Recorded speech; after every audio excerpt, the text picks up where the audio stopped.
केली आई प्रगट झाली। कोणती आई प्रगट झाली? जगदंबा माता प्रगट झाली आणि हे पाहून ब्रह्मदेवाला आनंद झाला, चेतना आली। यावरून ज्ञानी पुरुषांनी श्रुती स्मृती पुराण निर्माण केली। हा निर्णय वेगळाच आहे। ब्रह्मा विष्णू अशा तीन सनातन देवाशिवाय ब्रह्मांडात कोणीही श्रेष्ठ नाही। पण ब्रह्मदेव उत्पत्ती करतो, विष्णू पालन करतो, महेश लय करतो। हे तिन्ही देव एकच असून रज सत्व आणि तम यांनी ती युक्त आहेत, म्हणून कार्य करण्याकरता समर्थ होताच। त्यामध्ये रमापती आदिदेव जगन्नाथ असा जो पुरुष श्रेष्ठ हरी तोच श्रेष्ठ आणि करण्यास सामर्थ्य आहे। परंतु त्याला का वश करून निद्रिस्त केलं? हे विष्णूचं ज्ञान हालचाल कोणीकडे गेली? हे भाग्यवान सुद्धा जिनं विष्णूला जिंकलं ती शक्ती कोण? ती शक्ती हे आहे माझी भवानी सत्वाची उभी राहून थाटात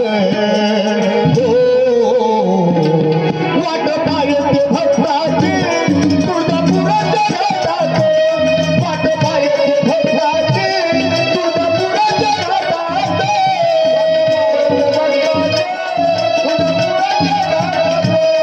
वाट पाहते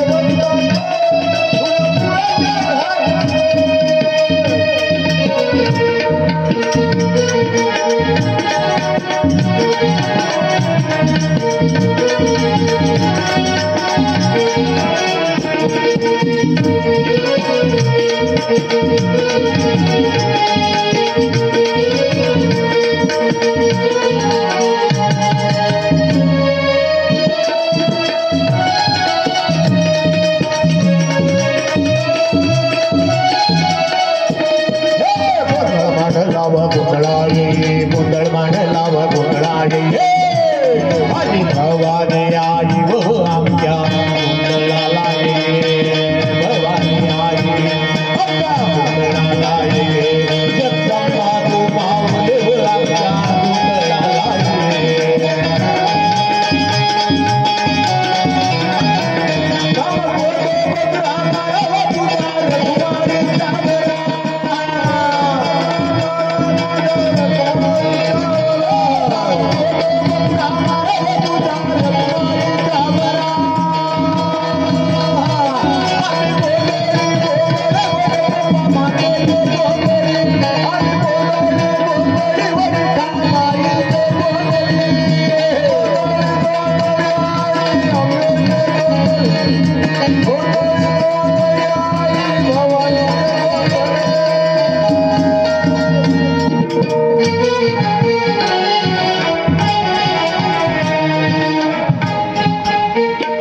जगदंबा भवानी माता की जय। जरा ना म्हणत जा जरा, बोल जगदंबा भवानी माता की जय असा आवाज देत जा हमेशासाठी।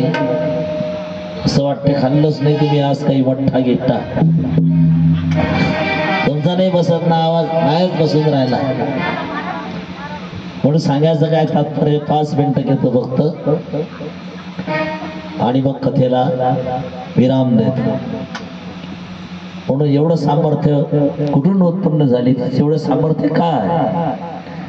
अग्नीच्या ठिकाणी असलेली 10 शक्ती तीच आहे।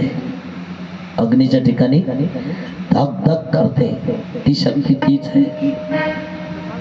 चलन शक्ती तीच आहे। पैसा चलन काय? पैसा तीच आहे। त्या शक्तीची रूप ही सुद्धा त्या शक्तीची रूप आहेत। कुंडलिनी शक्तीचा वियोग झाल्याला शिव सुद्धा शव, कुंडलिनी शक्तीचा वियोग झाला की शिवाचा शव होतो. शव म्हणजे शिवावरची विलंटी काढली की शव होतं. शव म्हणजे मुडदा. काय होते?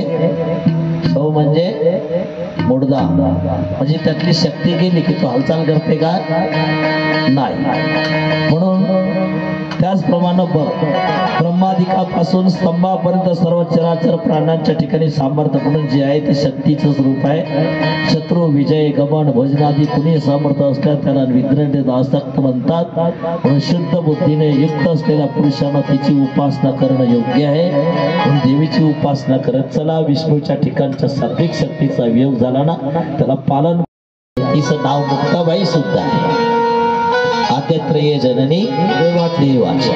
तिचं नाव सुद्धा मुक्ताबाई आहे. ते सर्व म्हणत पूर्ण करते आणि मायामोहात गुरफटून गेलेल्या अनाथामध्ये जनांना तिचं ज्ञान असूनही इतरांना मोह पाडतात. ती मूर्ख आहे. म्हणून उदरभरणार्थ वेगवेगळी कर्म करणारे कलीच्या प्रेरणेनं करतात. इतर भिन्न धर्माप्रमाणे वेद ब्रह्म कर्म धर्म या कलियुगात उत्पन्न होत नाही. म्हणून विष्णू ब्रह्म महेश कोणाची तरी उग्र तपस्या करीत असतात. म्हणून काय करतात? मनोरथ पूर्ण व्हावं म्हणून ब्रह्मा विष्णू महेशही नाना प्रकारचे यज्ञ करीत असतात देवीसाठी आणि तिची सर्वदा पूजा करीत असतात देवीचं. आणि म्हणून तिची सर्वदा पूजा करतात. आणि ही ब्रह्मसंज्ञ परमात्मा रूप जी सनातन देवी आहे, आजचीच नाही, सनातन देवी आहे, तिचं सर्वदा पूजा करतात. नवरात्रात पूजा करतात. 2 भाग येतात नवरात्राचे. मी सांगून गेलो तुम्हाला. चैत्र नवरात्र आता सध्या म्हणजे चालू आहे आणि आश्विन नवरात्र पुढे येणार आहे. हे 2 आता सिद्ध 5 नवरात्र असतात वर्षात. शांकभरी नवरात्र, खंडोबाचं नवरात्र चालूच असते. पण मुख्य 2 नवरात्र आहेत. त्या नवरात्रात देवीची उपासना केली पाहिजे आणि तेव्हा या शक्तीचं सेवन करून सर्व शास्त्रांचं रहस्य समजून घेतलं पाहिजे. आणि विष्णूच्या सांगण्यावरून समजलेलं ब्रह्मदेवानं नारद मुनींना हे सांगितलं. त्यांनी कृष्णद्वयी पायांना हे कथन केलेलं आणि त्यापासून ती श्रवण केलेलं ती शास्त्र सर्व निश्चयी विद्वानांनी सर्वदा शक्तीचं सेवन करावं, शक्तीची उपासना करावी, शक्तीचा जप करावा आणि सर्व भूतांच्या ठिकाणी सर्व शक्तीच सगळ्या ठिकाणी शक्ती आहे. शक्तीशिवाय कोणतंच काही होऊ शकत नाही. म्हणून जगदंबा भवानी माता ही तेच आहे. तिचंच नाव शक्ती आहे, तिचंच नाव दुर्गा आहे, तिचंच नाव कुष्मांडी रूपे आहे, तिचंच नाव चामुंडा आहे, तिचंच नाव सगळं काहीच आहे. तेवीस एक रूप दाखवत. आजची झाकी देवीची स्तुती म्हणून फक्त देवीची सिंगल स्तुती आली आज, नाही का? कसे दिसत राहिले माई? चांगली दिसत राहिले.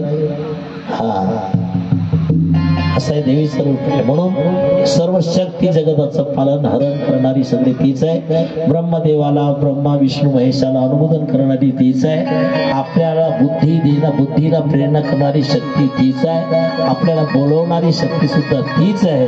म्हणून आराध्य दैवत आणि सनातन हिंदू धर्माप्रमाणे आदिशक्ती मुक्ताबाई, आदिशक्ती जगजनी भवानी माता, तिची उपासना करा, तिचीच आराधना करा, तिची आरती करा, स्वतःच्या मायबापाची पूजा करा. तीच मायबाप आई ते म्हणून सगळ्यांना सांगतो की आईची पूजा करा, देवीची पूजा करा, सगळ्यांचा उपासना करा, रामनवमीचा उपास करा, एकादशीचा उपास करा.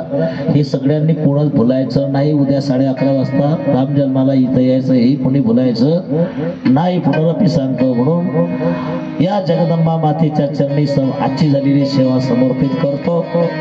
आणि वेळ झाला 10 मिनिटं, म्हणून आजची सेवा झालेली याच ठिकाणी विश्राम देतो. सर्वांनी एक मनानं फक्त 2 मिनिटं देवीचं भजन करायचं. नंतर आरतीला सुरुवात होईल. फक्त 2 मिनिटं. ओम भूर्भुवस्वः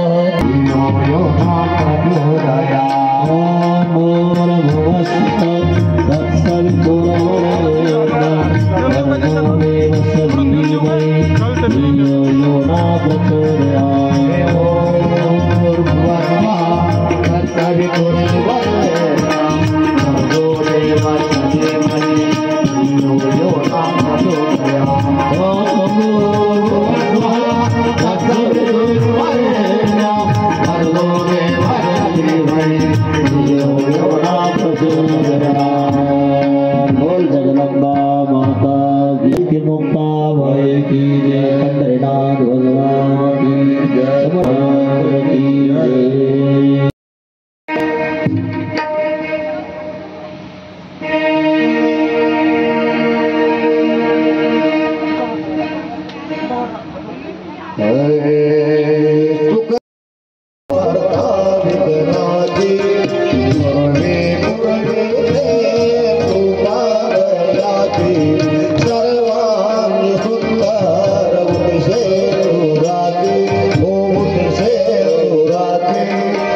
प्रसन्न